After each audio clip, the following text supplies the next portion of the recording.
I don't talk about it often on the show, but I am a musician. I play guitar, I play piano, and a few other instruments. And something that's interesting about each of the instruments that I play, and most instruments for that matter, is that my hands do two very different things on each instrument. This is something that has been studied before, actually, the asymmetry of hands, of the job of each hand for a given instrument for highly skilled musicians.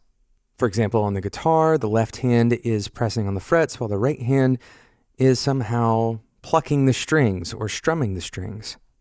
Now, you may think that on a piano, both hands are doing essentially the same thing, but two things to remember. One, your hands are not in the same order. In other words, your fingers are not in the same order as it relates to the piano. So your left hand has a pinky on its far end, and that goes towards the bass end of the piano, whereas your right pinky goes towards the treble end of the piano.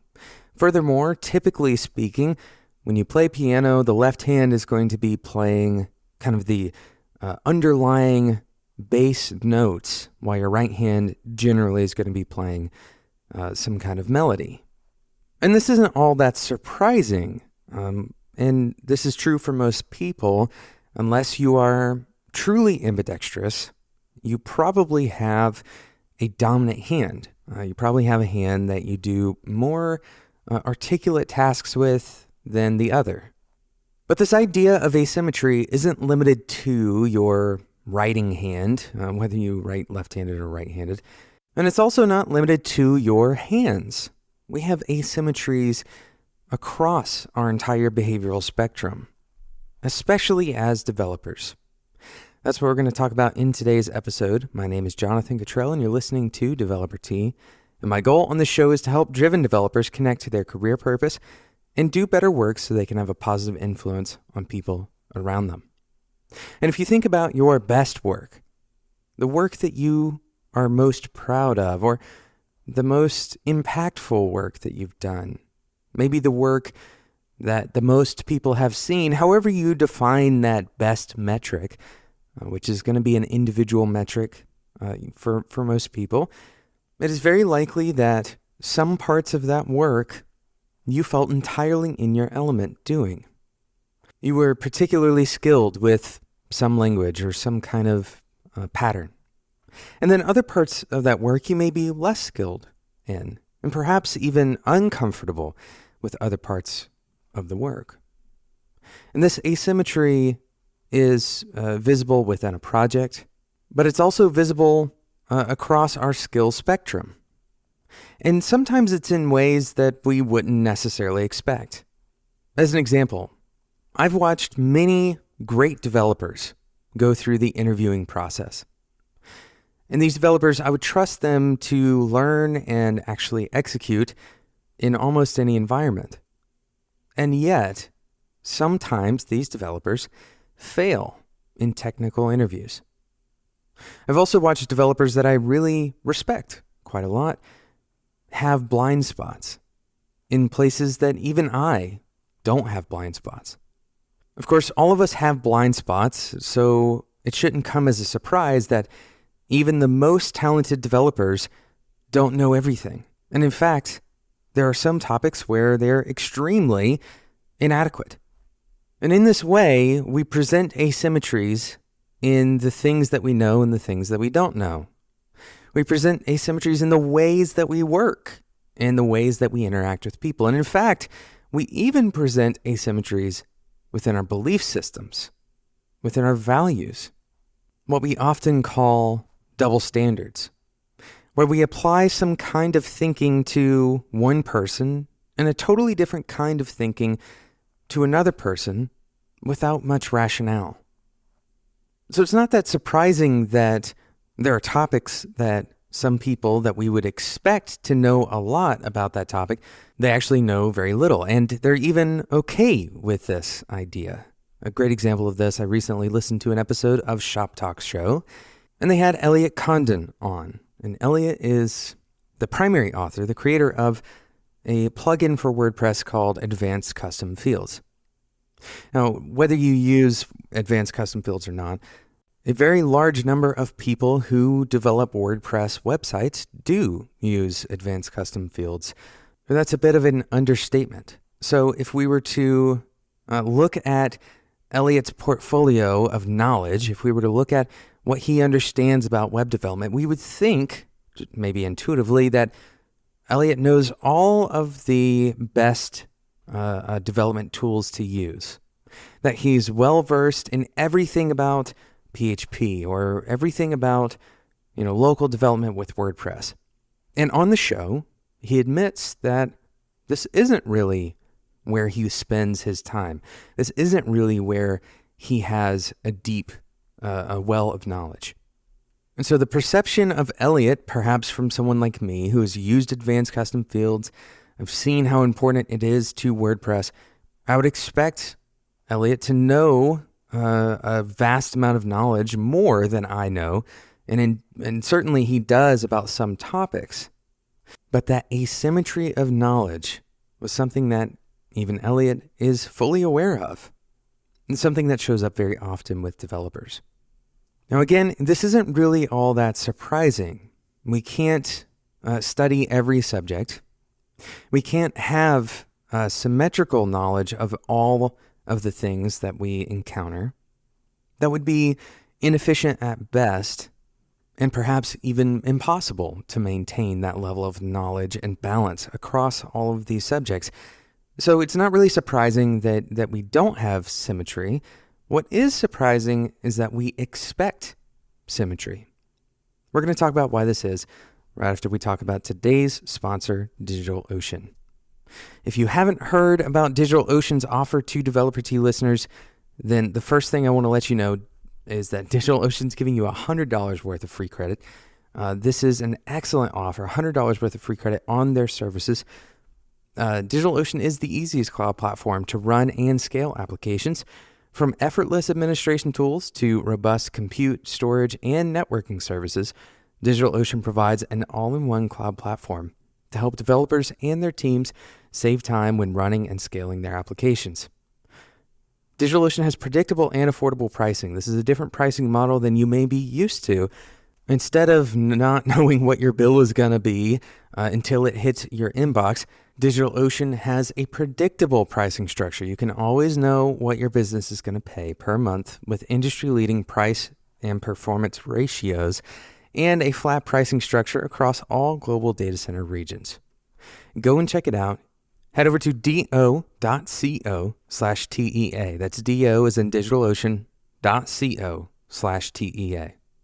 Thanks again to DigitalOcean for sponsoring today's episode of Developer T. So why is it that we are surprised by asymmetry, especially with people that we find to be incredibly competent? I recently heard a relevant question posed that helped me think through kind of why we do this as humans. The question was very simple. Would you want Albert Einstein to be on your basketball team? Of course, aside from the reality that none of us really knew how good Albert Einstein was at basketball, but the point of the question shows this kind of absurdity of expecting symmetry. Just because Einstein has a genius level IQ doesn't necessarily mean that he's going to be good at everything. And yet humans tend to believe that if someone is good in one area, then they are probably also good in most other areas. If they're talented or if they are, for example, trustworthy in one area, then it's very likely that they are trustworthy and talented in another area. This effect is called the halo effect. The idea that the glow from one set of talents is kind of bleeding over into the other areas of skill. And it's important to understand the halo effect for quite a few groups of people that I want to call out for a moment here. The first group of people is hiring managers. If you're hiring an individual because they're talented in an unrelated area, but you believe that they have, such a capacity in that area that certainly they have a capacity in another area, then you may be surprised and not in a good way. Another group of people that needs to pay close attention to this halo effect and the asymmetry of skill sets is the average developer. The people who listen to this show, who are not at that kind of celebrity status of developer. You're working in a development job.